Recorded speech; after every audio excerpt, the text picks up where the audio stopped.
నా దగ్గర ఏ స్వార్థం లేదు. నేను ఏ రాజకీయ నాయకుడి దగ్గర సింగిల్ టీ దాకా ఇట్లా బిచ్చమడుకుంటా. బాబాయ్ ఒక రూపాయి 2 రూపాయలు ఒక 5 రూపాయలు ఛాయ్ తాగుతా, ఒక 10 రూపాయలు అంటారు. కానీ ఏ రాజకీయ నాయకుడి నీ దగ్గర 10 రూపాయలు అడిగా చెప్తా వినండి. రాజకీయ నాయకుడు అంటే 8 అక్షరాలు. రా రాక్షసుడు, జా జలేంద్రుడు, కీచకుడు, యా యమధర్మరాజు. రాజకీయం క్లోజ్.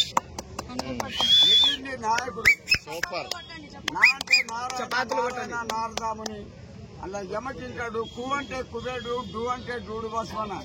8 మంది కలుస్తావు. అందుకే తాత సాంగ్ వైరల్ అయింది. కూర్చి మట్టి పెడితే అయితే వినండి. చెప్పండి. ఇప్పుడు ఎలక్షన్లు వస్తున్నాయి. నవీన్ యాదవ్ గారు నామినేషన్ ఏమన్నారు? నేను రాజకీయాల్లోకి రాను బాబాయ్ అని అన్నా. నేను రాను, నేను డబ్బులు ఇస్తా, మనుషులను ఇస్తా. చెక్ పోస్ట్ నువ్వు దేనికైనా నామినేషన్ అయ్యి నేను ఇస్తా అన్నాను. లాస్ట్ కు ఇండిపెండెంట్ గా నీకు అన్ని విధాలు నేను చూసుకుంటా అంటే నాకు రాజకీయం వద్దు బాబాయ్ అన్న. దండం పెట్టి సపరేట్ వచ్చేసిన.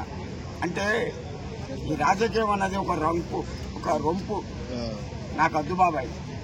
కాకపోతే బిచ్చం అనుకుంటా. ఈ రాజకీయంలోకి నేను రాను. అందరికో దండం. ఇంతసేపు ఆగినందుకు ఈ కుర్చీ తాత అందరికో దండం. మీకు లవ్ స్టోరీ అంటే లవ్ స్టోరీ చెప్పకూడదు మీ ఫ్యాన్స్ కు. లవ్ స్టోరీ చెప్పాలి.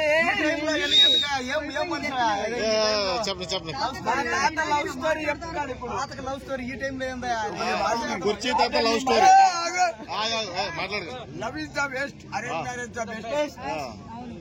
లవ్ అనేది ఒక అట్రాక్షన్, ఒక అయస్కాంతం. లవ్ చేసి నువ్వు మ్యారేజ్ చేసుకుంటే నీకు ఎవరు సాయం చేయరు. అదే అరేంజ్ మ్యారేజ్ అయితే ఏదైనా బాధ వచ్చినా బంధం వచ్చినా 10 మంది వస్తారు. నా అనుభవంతో చెప్తున్నా. బాయ్.